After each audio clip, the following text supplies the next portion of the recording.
And welcome everyone to the first episode of season 2 of Inside CKP. Joining me today is the award-winning author, Mr. John Siers. John, welcome. Thank you for coming on. Jeremy, thank you for inviting me. You're quite welcome. And before we go too far, let's go ahead and pay the bills. Show today is brought to you, of course, by Chris Kennedy Publishing.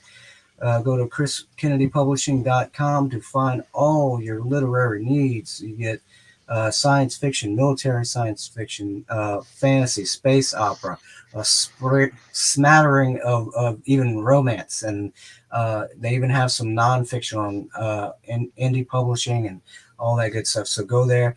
Not only that, when you're there, and I say this every time, sign up for the newsletter. If you your favorite authors, your favorite publishers. If you want to know what's going on and you want the news first, sign up for their newsletters, because you could be friends with them on Facebook, but you may not get the latest news if you're not checking it often enough. So sign up for the newsletter, make sure you get all the news.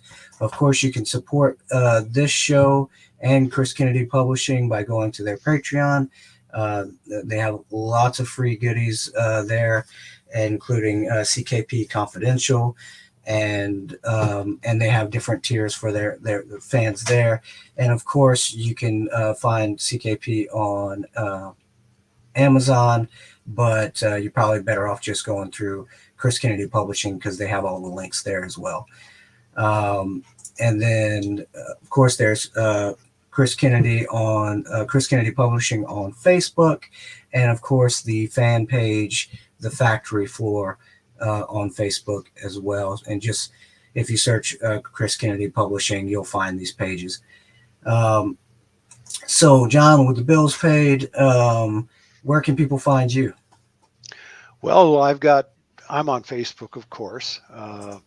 In fact, I've actually got 3 pages. That one there should get you to the right place, but there is a Lunar Free State page as well, and that's specific to the series of books that has kind of gotten to be my mainstream. In addition, I've got a website. I'm kind of proud of that because I built it myself using GoDaddy's tools. And if you go there, you can also sign up for my newsletter. So that's it. And then that's pretty much all. I'm not on Twitter. No, I don't blame you. Kind of avoided that all along. But yes, I am on Facebook. And of course, Amazon. Yeah. You can always follow me as an author on Amazon. So awesome. And they can find you just by searching John Siers, author, and all that, right? Right. And if there's any, you can search as John E. Siers, of course, because that's how I write. Okay. And that should bring up just about everything I've got. Awesome. So, John, this is the first time you and I meet. This is your first time on the show, so welcome. Thank you very much for coming on. Now, let's get. So, how did you come to be a part of CKP? What's that story? It has been a long and bumpy road. Okay. I could go back and say, how did I get started writing? I've been reading science fiction since I could read. I mean, and as everybody can easily see right now, I'm not a young guy. So I was reading Asimov and Arthur C. Clarke and Robert Heinlein in particular when they were writing in their prime. So we go back to 1969. I'm serving in the U.S. Air Force at the time, over on the other side of the world where not so nice things are happening. But we all know, at least most everybody who's into science fiction knows what happened in 1969. And that is, of course, Armstrong put the first footprints on the moon. And I'm looking at this and I'm saying, wow, we made it. We're there. That great science fiction world that I've been reading about is beginning now. And we're going to go out there and we're going to go to the other planets. We're going to go to Mars. We're going to go out to the moons of Jupiter, the rings of Saturn. We're going to be there. And then came 1972, the last landing on the moon. Mhm. Okay, been there, done that. Don't need to do that anymore. What? Well, we beat the Russians. That's all there was. That's all it was about anyway, and it cost too much money. Mhm. But you're killing my dream, people. Well, I guess I waited about 10 years after that, and then I said, this is very frustrating. And I sat down and I just started writing a story about people who did not lose that dream. And that story became the first book in this series, The Moon and Beyond. And yeah, I started writing that long before Elon Musk came along. So maybe I was predicting the future, and maybe it is going to happen after all, Mhm. although not quite the way I envisioned it, because basically my people did it in secret so as not to have government interference. And it went from there. And before I knew it, writing just for my own enjoyment, I had written 3 novels. And it wasn't until around 2008, 2009, somebody said, gee, John, you really ought to publish this stuff. And I looked around and realized that there had been amazing changes in the world of publishing: ebooks, Amazon, print on demand, Mhm. things like that. So I did publish at that time, and I went with the vanity publisher because I wasn't really looking to hit the New York Times list or anything. I just wanted to get the books out there. And of course, those of us who have been writing for a while now, we know what happens with vanity publishers. That basically they take your money, they put the book out there, and that's it, buddy. And you sit there and you wait for people to buy it, and nobody buys it because it hasn't been promoted. Nobody Mhm. knows it's out there. So I went through that publisher. I went to another publisher who promised to do better things for me. Turns out they were actually a pirate, Mhm. and they put four novels out there, and I never saw a dime in royalties. Oof. And I eventually had to file notice of copyright violation against them, get the books taken down. That time, 2019, and by that time I'd already won a Darrell Award, best novel by a Mid-South author. Um, but the books weren't selling, or if they were, I wasn't getting any money for them. Mhm. And I ran into a guy by the name of Bill Webb, I know that guy. William William Allen Webb, if you're looking for his books, Yeah. at Mid South Con in Memphis. And he said, well, we got to get you over to a good publisher. And temporarily he got me hooked up with Dingbat Publishing in Texas. But that, you know, all kudos to Gunnar Gray, but she's running a one-woman show over there and has great difficulty getting very many books out. She did get me back in line, but finally Bill Webb again said, let me talk to Chris Kennedy. And he did. I sent Chris the books. Chris handed them over to a guy by the name of Randall Willis, who, by the way, does the Future Books podcast for CKP. Mhm. He read them, recommended that Chris proceed. And at that time, I had 5 books written. And Chris put them out at 8-week intervals, Oh wow. all through 20 and into 21. And wow, by that time, I'd written, well, now what is it? It's been 2 more. That got me through 21 and most of 22. And now we're about to put book 8 out. And it's been crazy. I never really expected to be at this point. I never expected to write more than those 3 novels. And I was writing for my own enjoyment. I never expected that so many people would respond so well to this series. And now, and Chris keeps hitting me with these crazy surprises like, hey, John, we're going audio. Mhm. Well, We're up to book 6 in audio now, people, and book 7 is in the works. And then, oh, by the way, we're going to Germany. What? And the way he sprung that on me was to show me the covers of my first 5 books translated into German. He just said, "What do you think about this?" Surprise. Yeah, surprise. And of course, a couple of weeks ago, we hit France. We Mm, did book 1 is in France now, and books 2 and 3 are up for pre-order. that's pretty So awesome. it's been kind of a wild ride. I mean, like I just never imagined that jumping on board with Chris would be such a whirlwind. So, what year did you start with CKP? 2020. Oh, wow. Okay. Wow, Yeah. that is fast. Yeah. Mm-hmm. Well, No, since actually, no. Was it 2020? It was 2021, actually, I think. oh, that's super fast. Wow. Well, yeah, I'd have to go back and look. Well, speaking of the book covers, here's a Mhm. little. Here are all the books, and there's a little Easter egg in this picture because if you want to tell them what the background Yeah, is.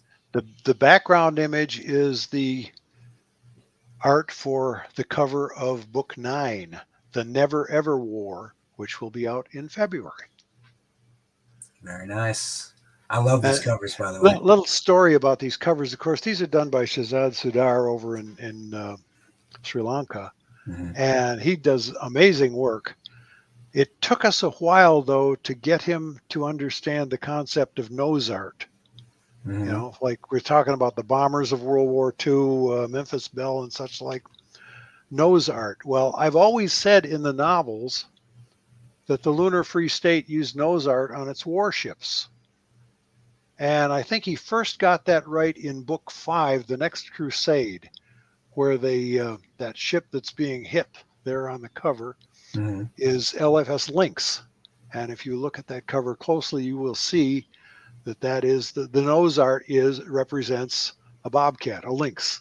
Hmm. Then we got to Season of the Wolf, and that prominently showing LFS Werewolf, which, by the way, is also on this cover. The Gathering Right. Storm was my favorite image of all times because there we had LFS Medusa, and you can clearly see her image on the ship. And now we've finally gotten, with this newest one coming out, we've finally gotten to the Valkyrie. And that's her right there. Awesome.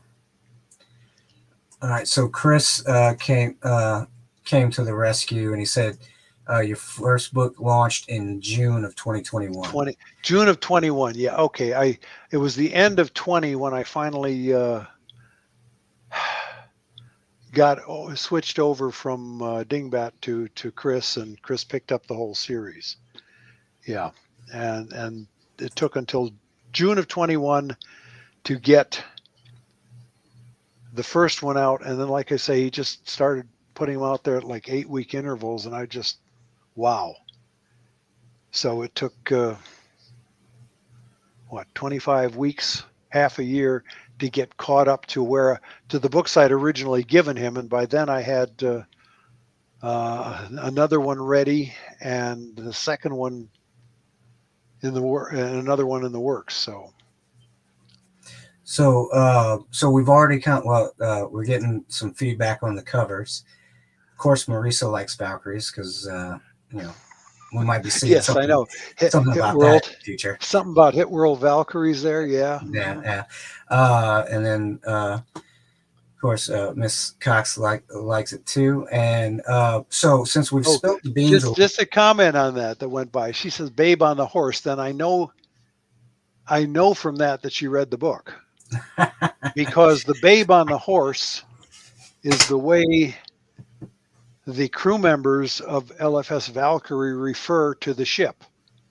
Ah, The babe on the horse, right? awesome. Well, since we've spilled the beans and we know that there's a book 8 coming out, Mm-hmm. when can where are we on that?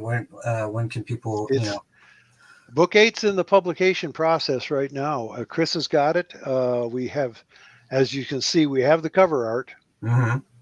and we're just kind of going back and forth. The editing is done. It's just got to get in. It's in his queue at this Mm-hmm. Mm-hmm. point. I believe, what was it, February 17th we're talking about. Oh, soon. So yeah, so just about a month from now. And it is And confirmed. yes, it is confirmed. Yes, February 17th. Chris just said so. Okay. Uh, and So yeah, and just for the record, I'm about 40,000 words into book 9. uh-oh, So just spilling beans all over the place here. All right. yeah. So, if you could, what's your without giving any spoilers, what's your elevator speech for people in the now and in the future that are watching this that know nothing about the series? How would you sell the series to them? Okay, well, it's it's a generational series that kind of it looks way forward into the future, but it moves into the future as you read it. Mm-hmm. I've already told the story about how I first got started and got the first book going. So obviously, you know that we're talking about some people who went to the moon, private enterprise, got there, and they suddenly realized that the only way they were going to be free of interference from Earth is to declare themselves an independent nation. And that nation is the Lunar Free State. Okay. They've claimed the whole moon as their territory, but now got to go somewhere from there. I mean, you know, the moon isn't exactly the richest place in the world to be. Mm-hmm. Living there is a little bit difficult with no atmosphere and, you know, things like that. Um, so they go on and move out. And in moving out into the solar system, they encounter their first race of aliens who aren't too happy about them wanting to move out. Well, result, we have a war. The aliens lose the war, and in the course of it, give up the secret of interstellar travel. And now, well, title of the second book is Someday the Stars. So there you go. We're going on from there. Initially, I moved forward kind of fast, and we were into the second generation uh, by the third book, and then the third generation by the fourth book. And I realized, you know, okay, we've advanced quickly into the future, but we left a lot behind, and we can't really uh, we can't really do that because the readers are saying, well, what happened in between time? So we slowed down a little bit now, and now that third generation has been going for about 4 books now. So, um, but we are well out into the stars, and as I said to you earlier, I can't really tell you where the series is going because I don't know how each book is going to end when I start writing it. Mm-hmm. So we go Well, from there. you described your writing style. How was that? Well, there's people talk about plotters and pantsers. Mm-hmm. Pantsers, as in doing it by the seat of your pants, right? Mm-hmm. I'm definitely one of those. Uh, I don't sit down and write an outline for a whole novel. I don't lay out a plot and then write to that plot. I just start writing and saying, okay, well, now what happens next? Mm-hmm. And Well, what Charlie. happens? I will say this though, I don't like cliffhangers. Mm-hmm. I have never liked cliffhangers. So each novel in the series is, in fact, a complete story. You could pick up book 4 or book 5 and start reading it. And somewhere as you read through it, you would pick up enough details to know what had gone before. But then when you get to the end, that story will be concluded. So, All right. Well, I can't go much further because I almost laughed out loud when I saw this comment. Says with them side by side, it looks like Jeremy is interviewing his okay, self. okay. Nick's, yes. Hello, Nick. Yes. That's a good one, Nick. Oh man. All right. All right. Well, John's handling some business on his end. He'll be back in a second. Let's see. Let's see. Oh yeah, it would be better if we had matching shirts. Sorry about that. Yeah, no, we don't have matching shirts. No, Right. no. All right. No, that was pretty funny, Nick. We do have similar hairstyles though. Mm-hmm. Yeah, So, I embraced my baldness. I started losing it early, and I was like, nope, just ripped it all off. yeah, well, people will notice, by the way, that I don't look quite like the picture that you put up in the beginning to, tell people that I was coming here. Mm-hmm. This is actually a function of the pandemic. It kind of falls along the lines of ill wind that blows nobody good. When you first start growing something like this, you Mm-hmm. look really terrible for about a month or so. Yeah. You look more like a homeless vagrant than like a distinguished gentleman. So, Mm-hmm. but when the pandemic came along, I said, I'm going to be wearing a mask. Nobody's going to see that. Mm-hmm. So there we go. Well, I thought I saw somebody ask. Let's see. Sorry, people. I'm looking through the comments.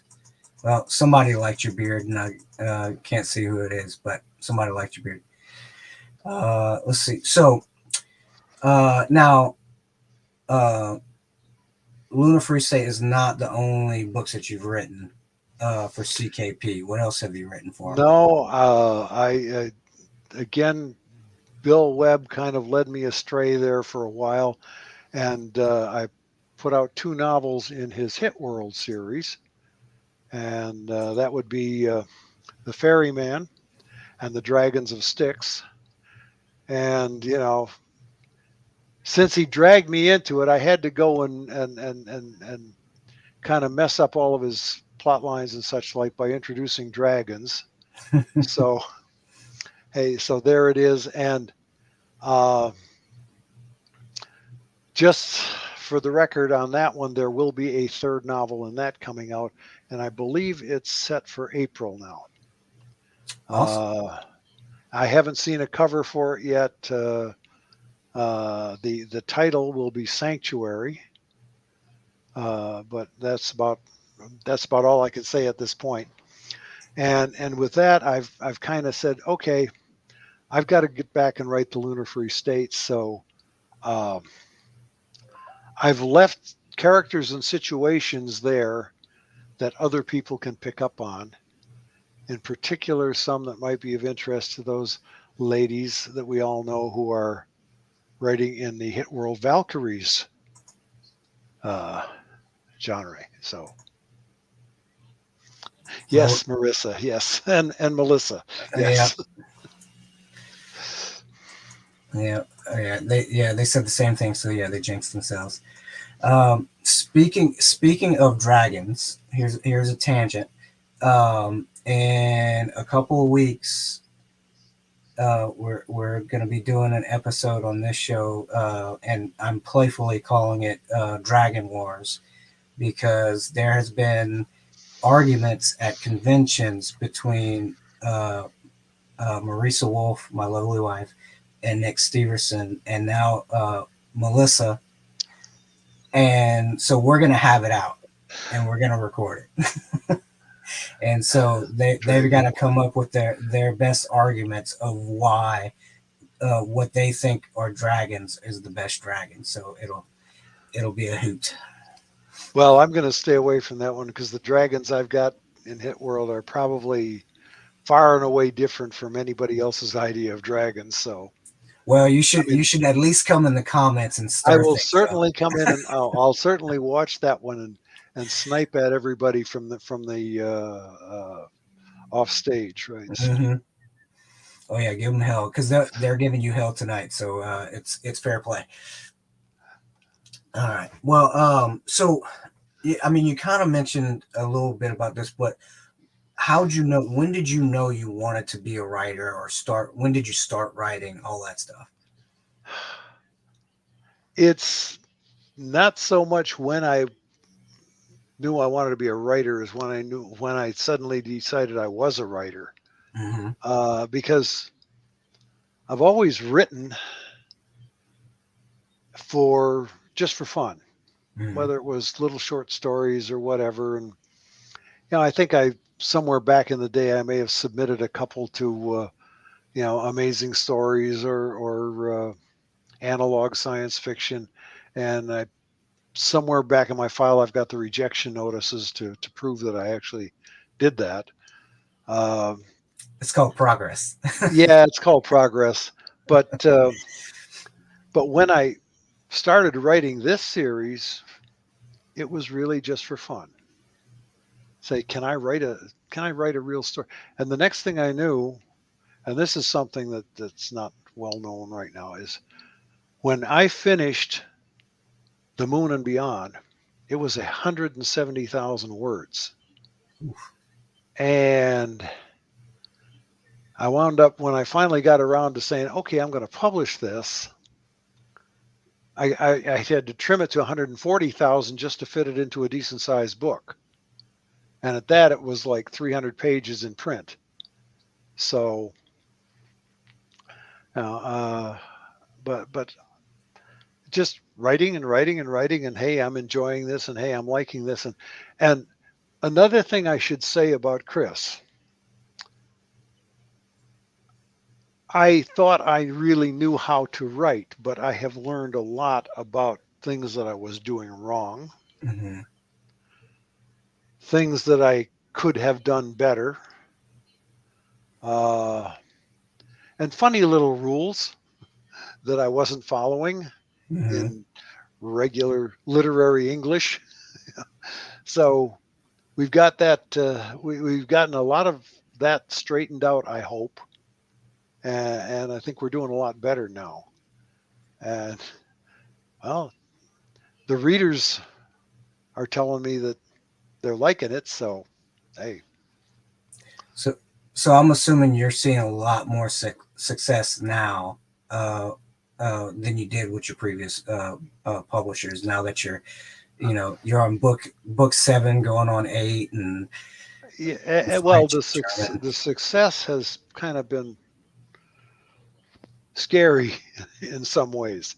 Mm-hmm. Um, Chris put The Moon and Beyond on BookBub Mm-hmm. back in November, and for a brief period of time, a very brief period of time, it was the number one seller in its particular category on Amazon in the US, the UK, Canada, and Australia.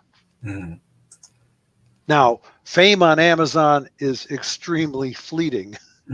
So by the next day, it was like down to nothing. And that's just a reflection of the power of BookBub. Yeah. But still, I would never have imagined something like that would happen.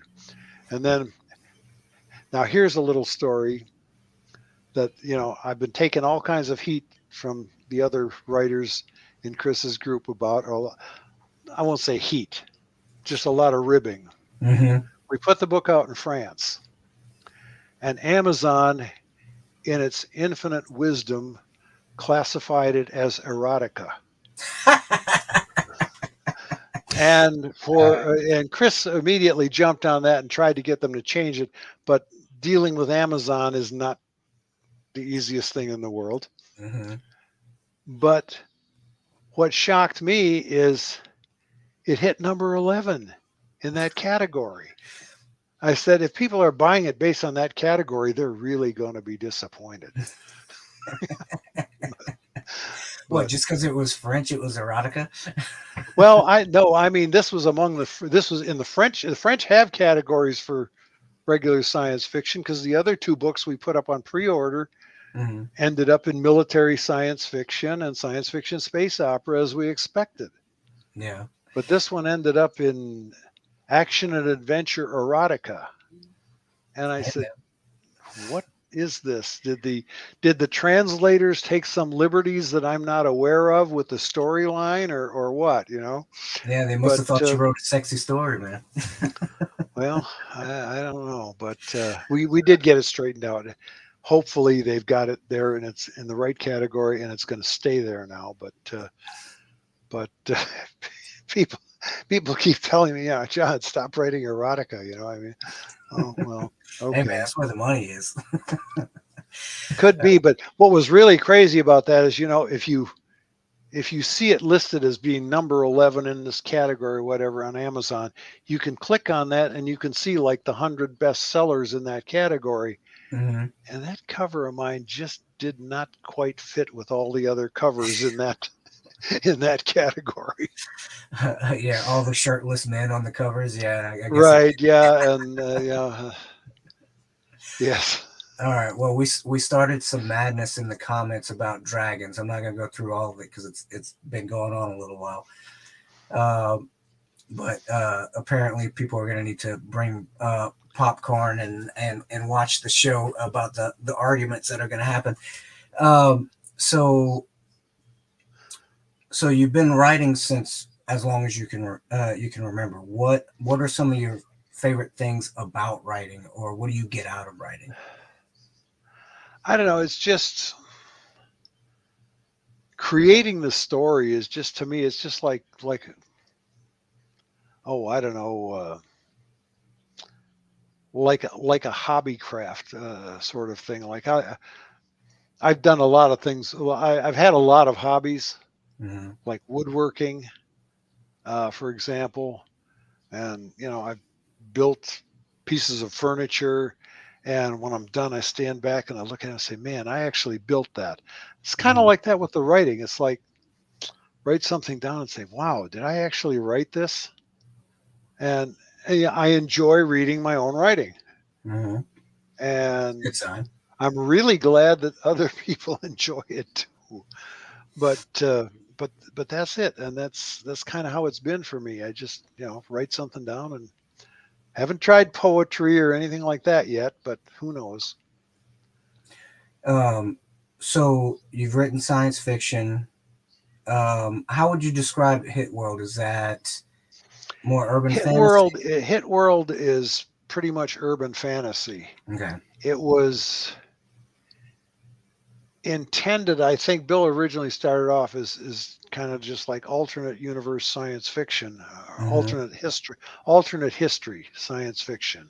Hmm. I love You alternate know, history. where the world changed at 9/11, by the Hmm. way, and somewhere along the line, and I think it might have been Chris that suggested this originally. He decided that it needed a little more, oh, I don't know, fantasy, more of a fantasy element. It became urban fantasy, Hmm. and it's definitely that because you've got people existing in a modern world like we have today Hmm. who have no clue what's going on in the background. It's almost like the Harry Potter thing, where the Muggles have no idea that the magical world exists. Hmm. Except this is a little more serious and adult in that um, the Life Enders Incorporated has a vested interest in making sure that nobody finds out that all this stuff exists. So Awesome. Awesome. That's a good elevator pitch.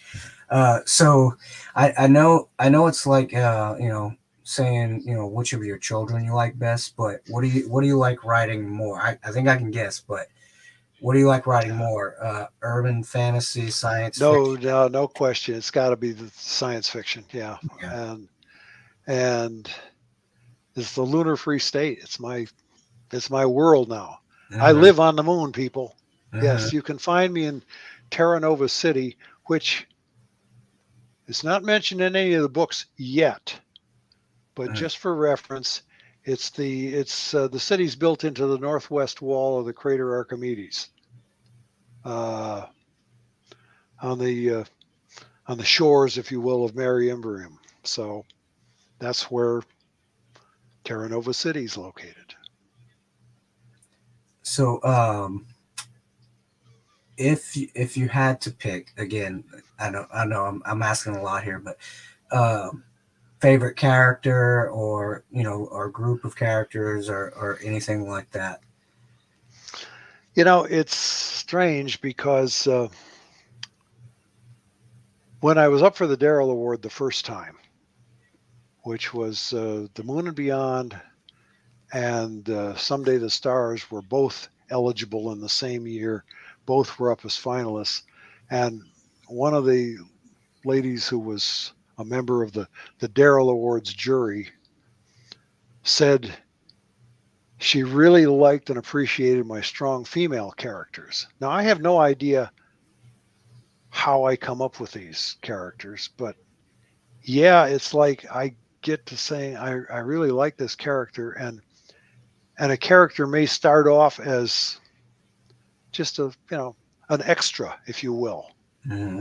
Uh, no, not a red shirt. I mean, that's not like somebody we're just going to throw away, but somebody that's needed for a particular scene or a particular setting or a little one chapter in a novel.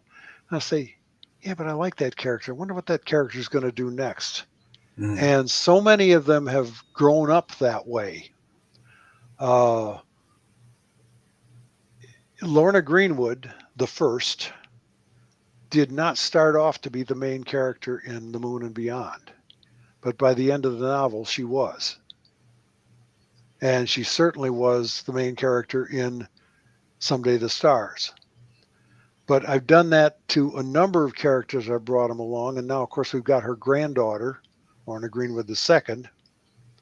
Uh, by the way, I like to invent strange little sociological rules.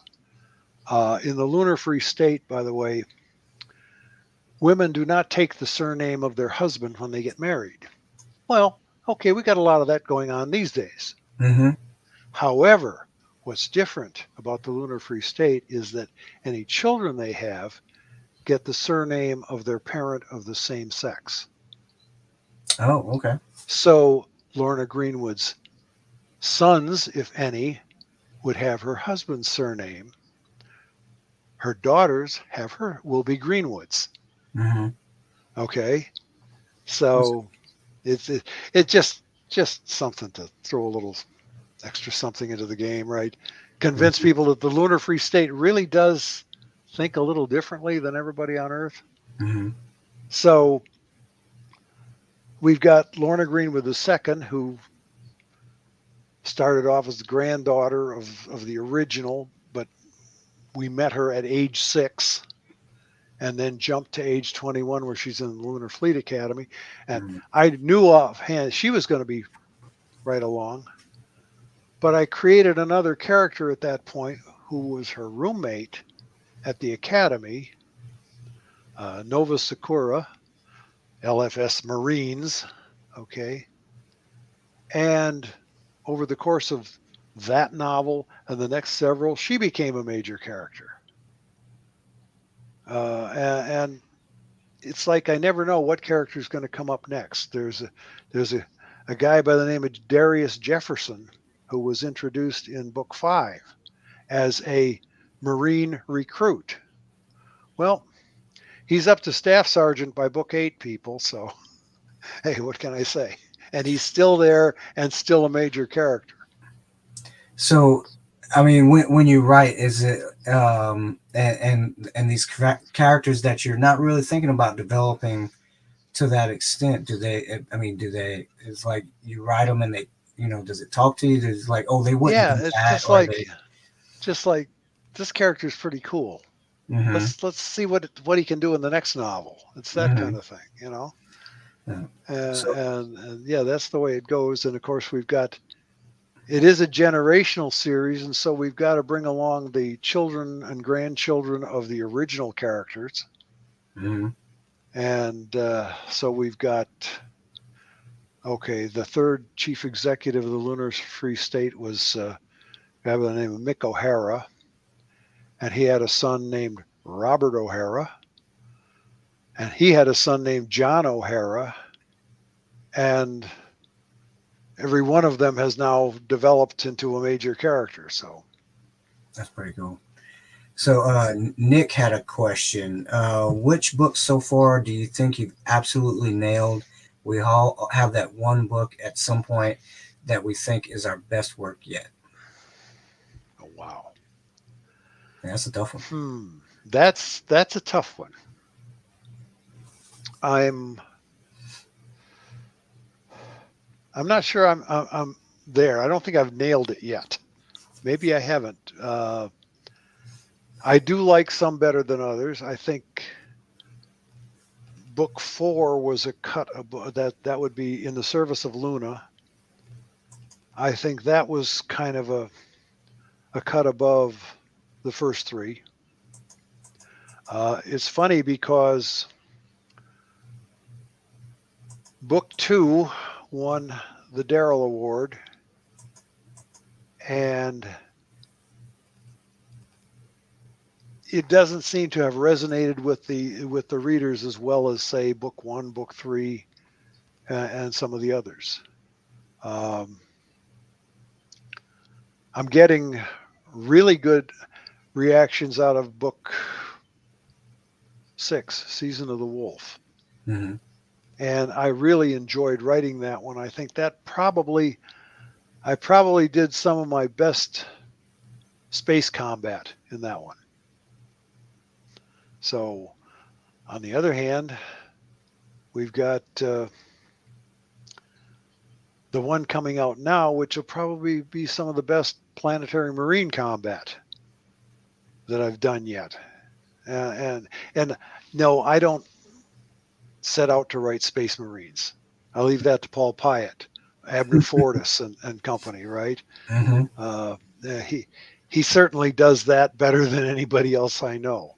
So Awesome. So, now we've got a two-part comment uh, where Charlene thinks Lorna is bad. Sherilyn, yeah, which one? First or Lorna the First or Lorna the Second?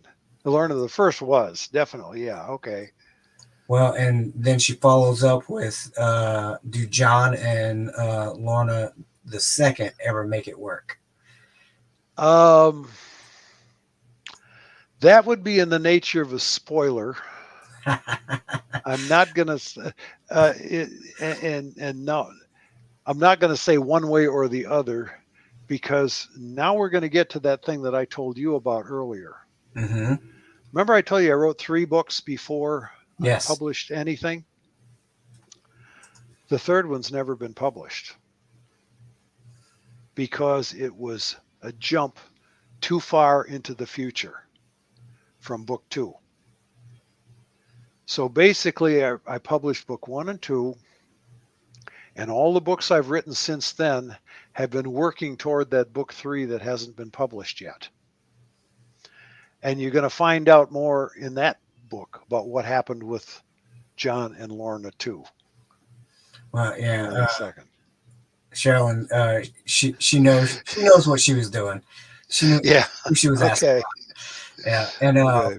and Bill has joined the show and was asking about any other Hit World novels. Yes. We talked about That we did mention that. Yes.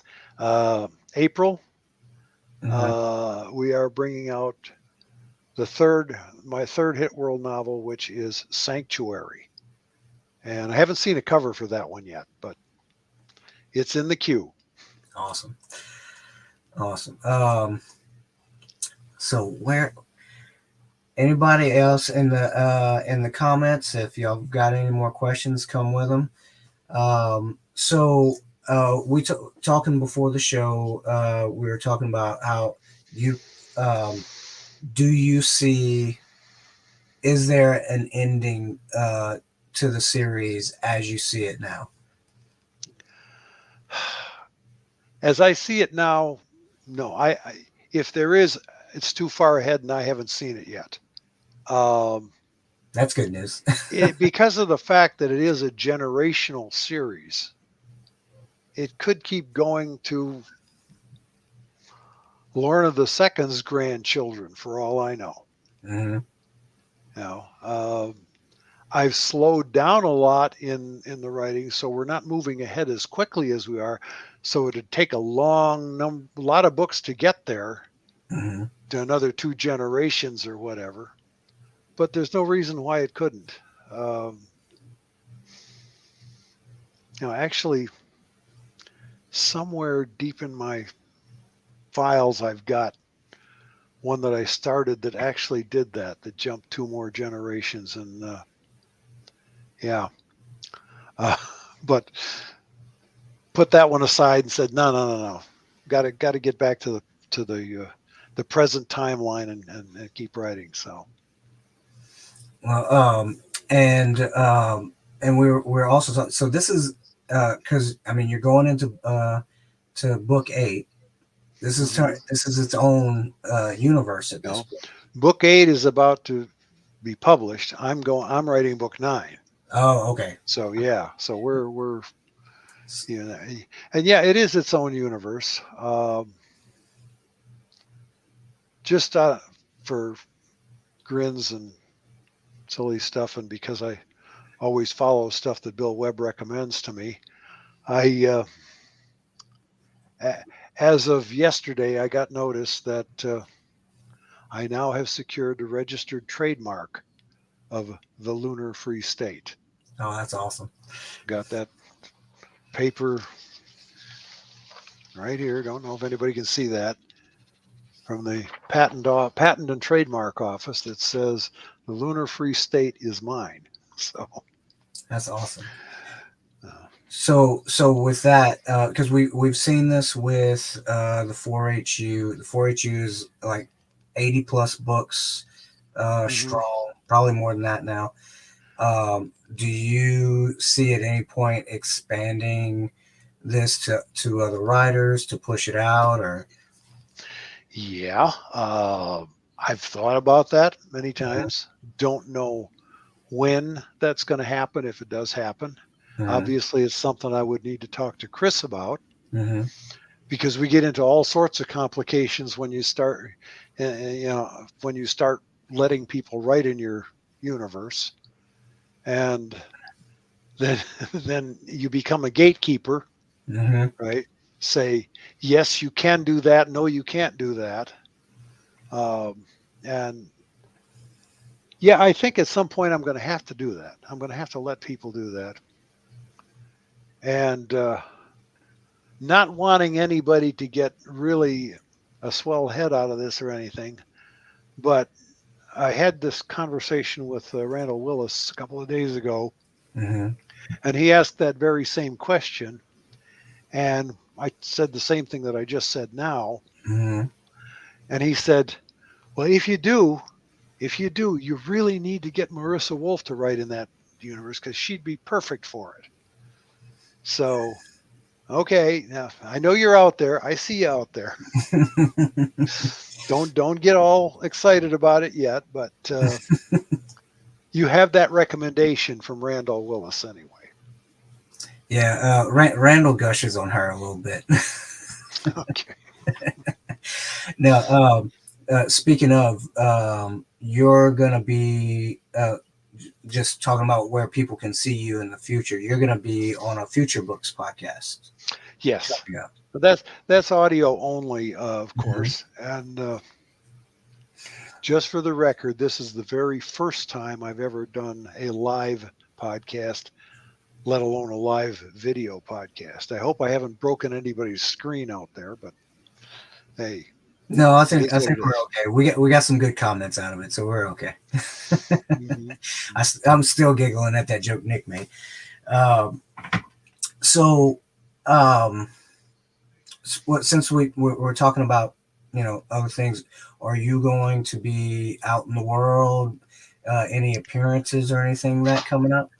So far, I have only been doing local stuff. I'm kind of restricted in my ability to travel right now, Mm-hmm. so I can't. I do have tickets for Liberty Con, but I don't know whether I'm going to make that. Mm-hmm. Mid South Con, which is my local con, has been canceled. But I've just basically been doing local events in the Memphis area. Okay.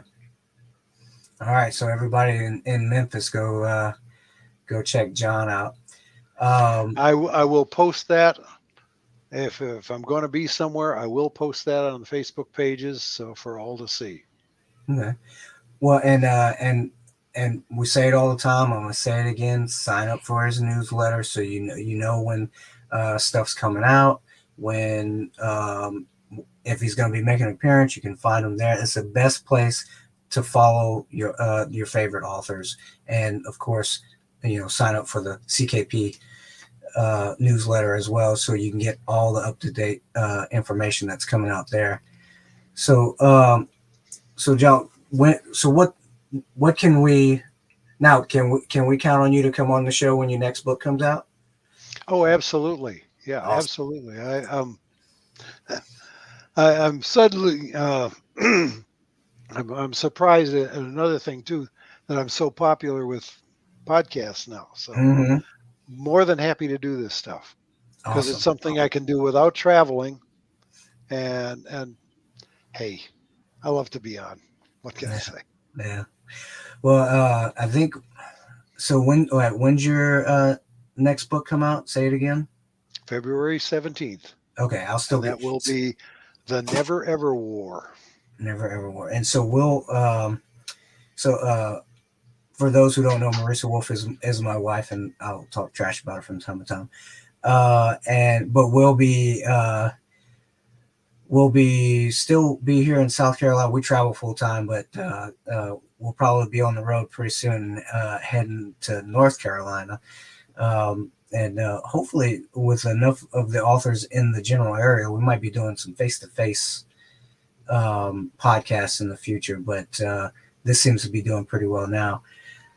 So, Randall, before we leave, is there anything else you want to share, put out there, promote, or anything like that? Um, Gosh, no. I'm I've got a couple more projects in the works, and I'll be sharing more on those as we go along. Uh, I keep getting dragged into writing in some other people's universes, and I'm kind of been doing some short stories in again Bill Webb's Last Brigade, Mm-hmm. and so might have a couple of those coming. But other than that, hey, Lunar Free State all the way. Awesome, awesome. Well, it sounds like an amazing series, and you've definitely gotten me excited to read it. Are any of your because I'm a bit of a slow reader, so I like audiobooks. Are any of your books in audio? Oh yeah, absolutely.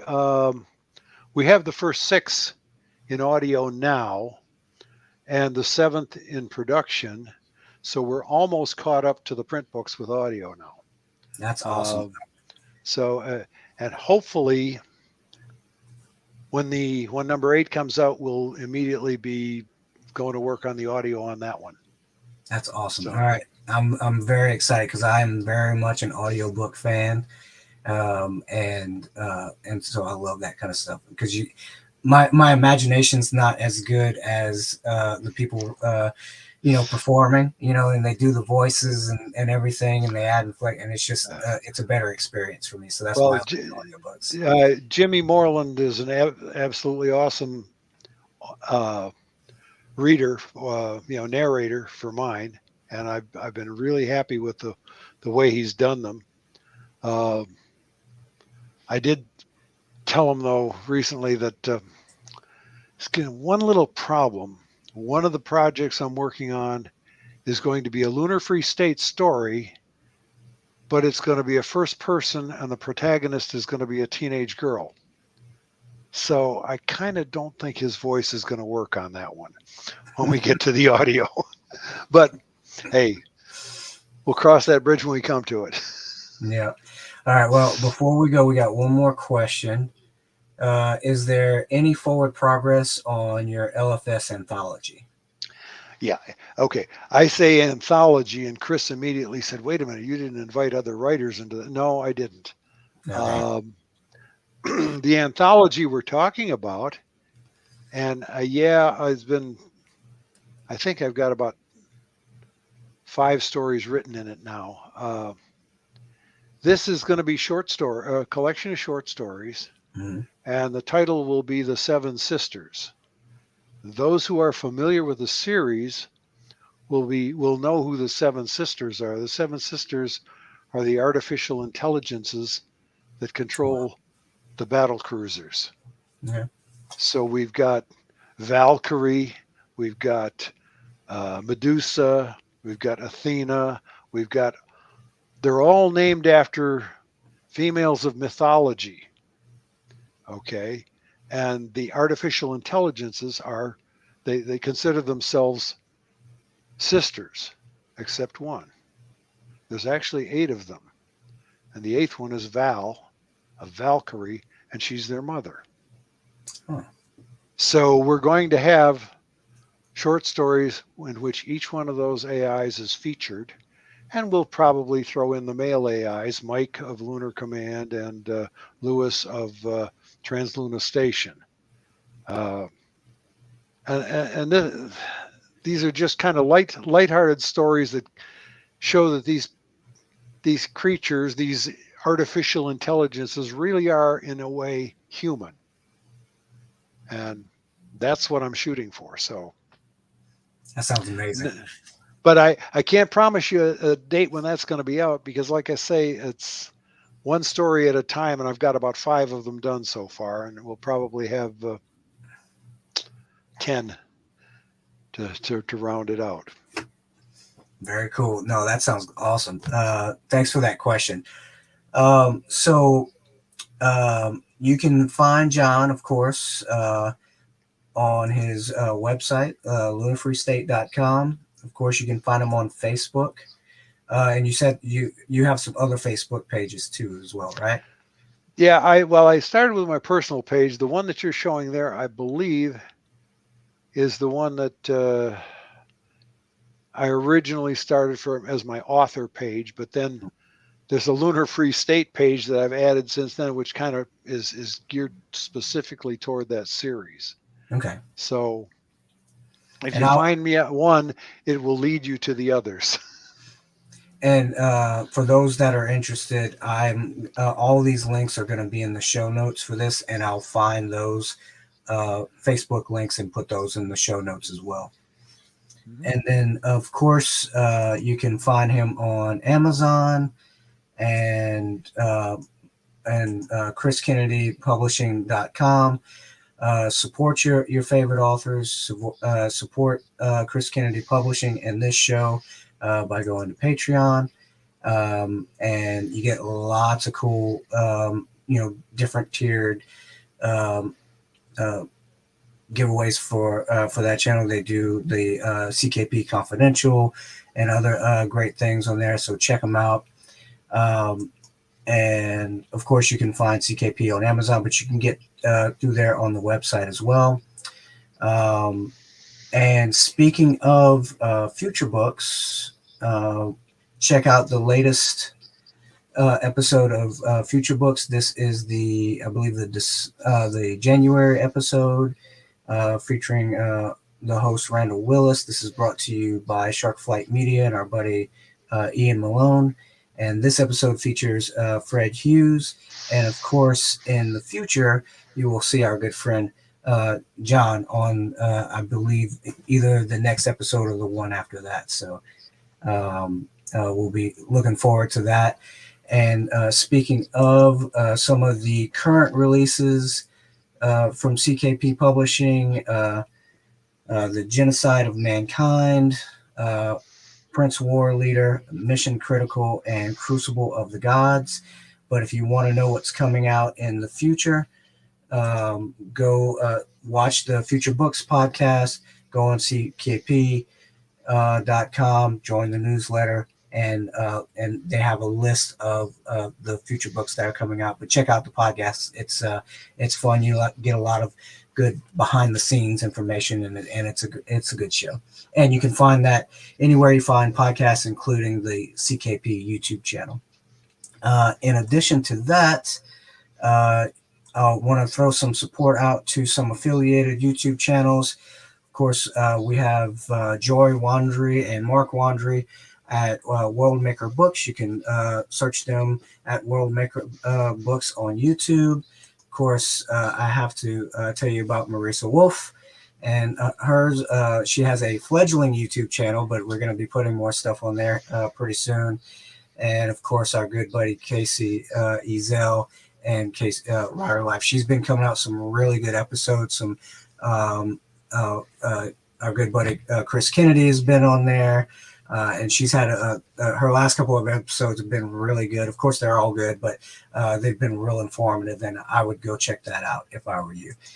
And John, with that, I want to thank you very much for coming on the show. It has been a delight, and I look forward to having you again. And do you have anything else that you want to share before we go?